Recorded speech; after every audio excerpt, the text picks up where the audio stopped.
शायद रात का तीसरा पहर था। जंगल के किनारे बने सालों पहले बंद हो चुके शमशान भूमि में आज कुछ हलचल हो रही थी। एक 22-23 साल की लड़की काले वस्त्र पहने एक पैर पर खड़े होकर अपने कमर तक फैले घने काले बालों को खोलकर कुछ मंत्र पढ़ रही थी, जो तंत्र के हर अध्याय में वर्जित है। आसपास के घने जंगलों से आती जंगली जानवरों की आवाजें, रात में बढ़ती हाड़ कपाती ठंड और शरीर पर रेंग रहे कीड़े मकोड़े उसकी साधना को तोड़ने में असफल नजर आ रहे थे। आज उसकी साधना का 11वां दिन था। ओम भक्षणे नमः, ओम शत्रुनशाय नमः। आखिरी बार उसके मुंह से निकले उस मंत्र के साथ ही अचानक शमशान भूमि में धूल की जोरदार आंधी चलने लगती है। भूमि पर रखा उसका तंत्र का सामान उड़कर दूर जा गिरा था और सामने रखी मानव खोपड़ी आकर उसके सर से टकरा गई थी। एकाएक काली परछाई नजर आती है जो आकर उस लड़की के बाल पकड़कर उसे घसीटते हुए उठाकर दूर पटक देती है। अभी भी समय है, लौट जा। आगे सिर्फ और सिर्फ मृत्यु है। अपनी मौत को मत आमंत्रित कर, लौट जा। मैं लौटने के लिए नहीं आई हूँ। मैंने सोच लिया है। जो भी कर रही हूँ सोच समझ कर रही हूँ। कुछ पाने के लिए कुर्बानी देनी ही होती है और मैं खुद की कुर्बानी के लिए तैयार हूँ। लड़की के मुंह से इतना सुनते ही लड़की के शरीर से खून बहने लगता है। उसके हाथ और पैर देखकर लगता था कोई उन्हें बुरी तरह मरोड़ रहा है। दर्द को सहन करते हुए वो अभी भी मंत्र पढ़ती जा रही थी। कुछ देर बाद उसके सामने एक डरावनी स्त्री प्रकट होती है। जानती है ना तूने क्या किया है? भाक्षिणी हूं मैं। जिसके नाम से तूने ये तंत्र किया है उसकी मौत अब निश्चित है। तेरे दुश्मन के साथ साथ मृत्यु तेरी भी निश्चित होगी। तुझे स्वीकार है? स्वीकार है। लड़की के इतना कहते ही वो स्त्री धुएं के बवंडर में बदलकर पास में रखी कच्ची मिट्टी के मटकी में समा जाती है और वो हांडी खुद ब खुद हवा में लड़की के साथ साथ चलने लगती है। घड़ी की सुइयां रात के 12 बजने का संकेत कर रही थी। मिट्टी के दियों की मध्यम रोशनी से जगमगाते कमरे में लाल फूलों से सजे बिस्तर पर बैठी पूर्वी की आंखें अब नींद से बंद होने लगी थी। एकाएक पूर्वी की आंख बंद हुई और उसे महसूस हुआ किसी ने उसका मुंह कसकर दबा दिया है। पूर्वी बुरी तरह छटपटा रही थी। तभी घबराकर उसकी नींद खुलती है। कमरे में बिल्कुल सन्नाटा नजर आ रहा था। उसका पति पूरब कमरे में कहीं नजर नहीं आ रहा था। उफ, ये सपना। कितना वक्त हो गया? ये पूरब अभी तक क्यों नहीं आया? दुल्हन के लाल जोड़े में सजी पूर्वी अपने बिस्तर से नीचे उतरती है और घूंघट में से ही पूरब को पुकारते हुए हवेली में एक कमरे से दूसरे कमरे में जाने लगती है। अचानक ही एक कमरे के दरवाजे पर पहुंचकर उसके कदम ठिठकते हैं। कमरे का दरवाजा हल्का सा खुला था और भीतर से कुछ अजीब आवाजें सुनाई पड़ रही थी। कुछ अजीब दुर्गंध भी कमरे के धुएं के साथ बाहर आ रही थी। इससे पहले कि पूर्वी अंदर जाती उसे अपने कंधे पर एक गर्म हाथ महसूस होता है। डरा दिया तुमने। कहाँ थे तुम? बहुत जल्दी में है मेरी दुल्हन। बस तुम्हारे पास ही आ रहा था। आज की रात तुम्हें छोड़कर जा भी कहाँ सकता हूँ। कब से वेट कर रही थी। तुम थे कहाँ? और यहाँ इतना अंधेरा क्यों है? ये जगह कुछ अजीब नहीं है? आज की रात कोई सवाल जवाब नहीं, बस तुम और मैं। कल सुबह तक तुम सब जान जाओगे। पूरब ने एक कमरे में जल रहे दीपक बुझा दिए और पूर्वी को गोद में उठाकर उसके बिस्तर तक ले आया। कुछ देर बाद पूर्वी बिस्तर पर बेफिक्र होकर गहरी नींद में सोई हुई थी, लेकिन पूरब वो अब बिल्कुल बदला हुआ नजर आ रहा था। उसकी आंखों में मानो खून उतर आया था। उसने अपने शरीर पर काले वस्त्र पहन रखे थे, माथे पर काली राख मल रखी थी, आंखों में गहरा काजल और चेहरे पर किसी कसाई जैसी निष्ठुर भाव। उसने पूर्वी को उठाकर जमीन पर लिटाया, कुछ देर मंत्रोच्चार किया और फिर अग्निकुंड के पास रखे खंजर से उसका श्रद्धा से अलग कर दिया। इसी के साथ पूरब के हंसी की आवाज से वह हवेली गूंज उठी। इस घटना को कई महीने बीत गए थे।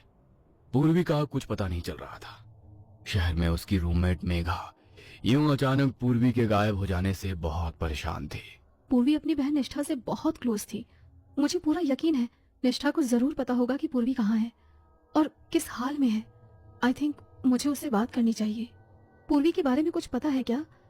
आई मीन वो अचानक से अपना सामान छोड़कर चली गई, उसने बताया भी नहीं। हाँ, वो अभी शायद तुम्हारे साथ नहीं होगी। उसने बताया होगा ना कि शादी करने वाली है। Thank God. मुझे पता नहीं क्यों बहुत अजीब अजीब से ख्याल आ रहे थे। उसका फोन भी नहीं लग रहा है। बात करवा सकती हो क्या? शादी हो गई उसकी? मुझे पूर्वी के बारे में जितना बताना था मैंने बता दिया। आगे से उसे कांटेक्ट करने की कोशिश मत करना, सबके लिए वही अच्छा होगा। निष्ठा के यूं अजीब बर्ताव ने मेघा को उलझन में डाल दिया था। क्या चल रहा है यार? पूर्वी ने भी कभी पूरब से मिलवाया नहीं। मुझे पता भी नहीं वो दिल्ली में कहाँ रहता है। फोन ट्राई करती हूँ। पूरब, मैं मेघा, पूर्वी की रूममेट। पूर्वी से बात हो सकती है क्या? मैं नहीं जानता पूर्वी कहाँ है। उसने मुझे ऐसा धोखा दिया कि मैं आज तक उससे उबर नहीं पाया हूँ। हम गांव में जाकर शादी करने वाले थे, लेकिन शादी के दिन वो पहुंची ही नहीं। मैं उसका इंतजार करता रहा और मेरा इंतजार उसके बाद कभी खत्म ही नहीं हुआ। उसका फोन भी नहीं लग रहा था। मुझे पूरा यकीन है उसकी बहन ने ही उसे रोका होगा। वो नहीं चाहती थी हमारी शादी हो। मेरा तो मन अब जीने का ही नहीं करता। मन करता अपनी जान दे दूं। तो क्या निष्ठा कुछ छुपा रही है? आखिर पूर्वी है कहाँ? कहीं उसके साथ कुछ अनहोनी तो नहीं हुई? मेघा कुछ समझ नहीं पा रही थी कि आखिर ये क्या पहेली है। ऐसा मत कहो। तुम अपनी जान क्यों दोगे? संभालो खुद को। तुम्हें भी लाइफ में आगे बढ़ना चाहिए। शायद उसने शादी कर ली है। मेघा और पूरब के बीच अब अक्सर बातें होने लगी थी। पूरब के टूटे दिल को संभालने के चक्कर में मेघा पूरब के नजदीक आ गई थी। मैं नहीं जानता था पूर्वी के अलावा किसी और लड़की के साथ ऐसे कभी खुलकर मुस्कुरा पाऊंगा। थैंक यू मुझे समझने के लिए।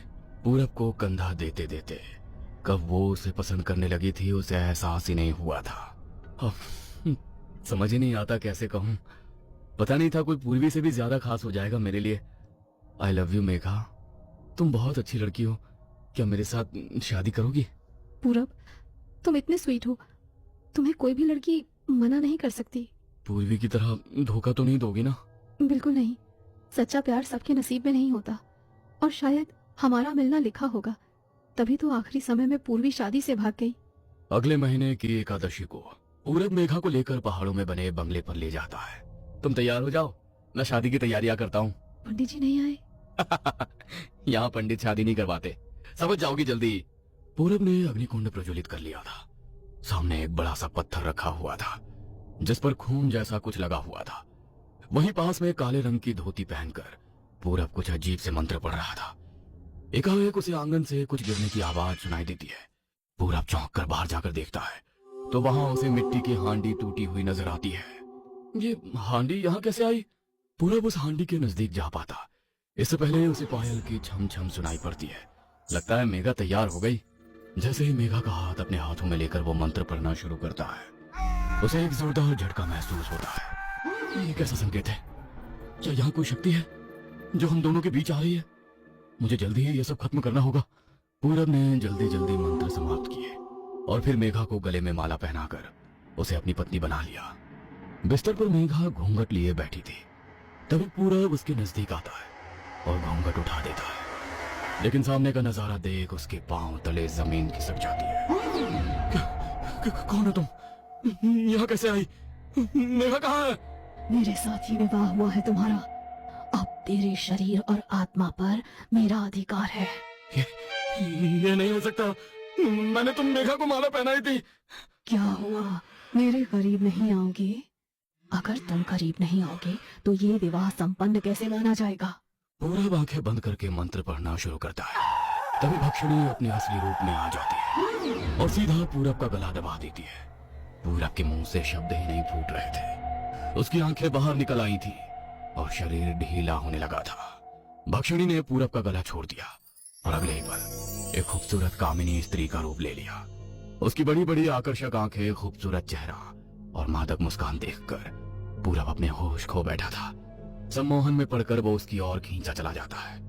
कमरे में अंधेरा छा जाता है और कमरे का दरवाजा अंदर से बंद हो जाता है। ये पहली बार था जब शादी के बाद दुल्हन के साथ रात बिताने के बाद पूरब ने उसकी बलि ना दी हो।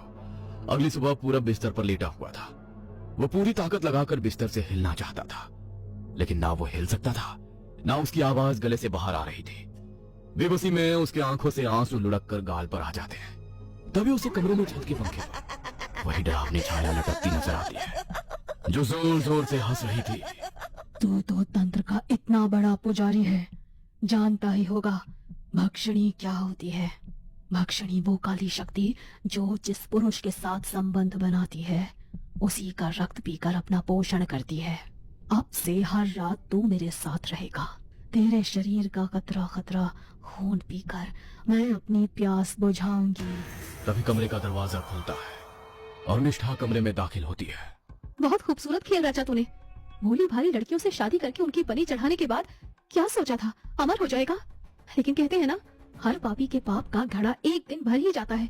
तूने प्लानिंग तो बहुत अच्छी की थी, लेकिन मेरी बहन पूर्वी ने तुम दोनों की शादी में गलती से मुझे भी बुला लिया था। जिस समय मैं हवेली पहुंची, मैंने अपनी बहन की दिल दहला देने वाली चीख सुनी। जब मैं अंदर आई तो तुझे शैतान के सामने किसी राक्षस की तरह पूर्वी का खून पीकर नाचते देख मैं समझ गई थी कि तू कोई आम आदमी नहीं है। इसीलिए मैंने तेरे बारे में जानकारी निकालना शुरू किया। धीरे धीरे मुझे पता लगा कि तू पूर्वी से पहले भी 5 लड़कियों से इसी तरह शादी कर चुका है और अचानक से लड़कियां न जाने कहाँ गायब हो जाती हैं। मुझे अपनी बहन की मौत का बदला लेना था, इसीलिए मैंने ही मेघा को तेरे करीब आने के लिए मनाया और फिर वही हुआ जो मैं चाहती थी। कहते हुए अचानक निष्ठा के मुंह से खून आने लगा। नहीं, तुझे इतनी आसान मौत नहीं दूंगी मैं। अब मेरे सौदे का अगला चरण शुरू होता है। भक्षणी की भूख शांत करने के लिए मैं उसे अपने शरीर में आने का आवाहन करती हूँ। हे भक्षणी, इसे छोड़कर मेरे पास आओ। ये क्या कर रही हो? अरे भुगतने दो ना इसे इसके कर्म। तुम क्यों अपनी जान पर खेल रही हो? हम अब यहाँ से चलते हैं। अब देखते हैं इसका शैतान इसे कैसे बचाता है। नहीं, ये अब बिस्तर से हिल भी नहीं सकता। इसके शरीर पर जो जख्म है ना, उसके लिए इसे ना दवा मिलेगी और ना ही पेट भरने के लिए खाना। यूं ही बिस्तर पर लेटकर भूख प्यास से तड़पेगा ये। उसके जख्मों में कीड़े रेंगेंगे। मैं इसके शरीर पर शहद का लेप लगाकर जाऊंगी ताकि चींटियां इसे खतरा खतरा नोचे। हर पल अपनी मौत की दुआ मांगे ये, लेकिन इसे मौत भी नहीं आएगी। मेघा निष्ठा को रोकने की बहुत कोशिश करती है, लेकिन निष्ठा जमीन पर बैठकर मंत्र पढ़ने लगती है। अगले ही पल भक्षणी आकर निष्ठा के शरीर में समा जाती है। निष्ठा का शरीर नीला पड़ने लगता है, उसके शरीर पर जख्म उभरने लगते हैं और वो दर्द से कराहने लगती है। मेघा, तू जा, मेरा वक्त खत्म हुआ, जा। मेघा के वहां से निकलते ही हवेली के दरवाजे हमेशा के लिए बंद हो जाते हैं और कुछ ही देर में भक्षणी निष्ठा के शरीर का कतरा कतरा खून पीकर उसे एक सूखी लकड़ी जैसा बना देती है। अगले 1-2 दिन में निष्ठा की मौत हो जाती है। निष्ठा तो आजाद हो गई थी, लेकिन पूरा वो रो रो कर अपने लिए मौत मांग रहा था। लेकिन उसकी वो पुकार सुनने वाला वहां कोई नहीं था, क्योंकि उसे अभी अपने कर्मों की सजा भुगतना बाकी था।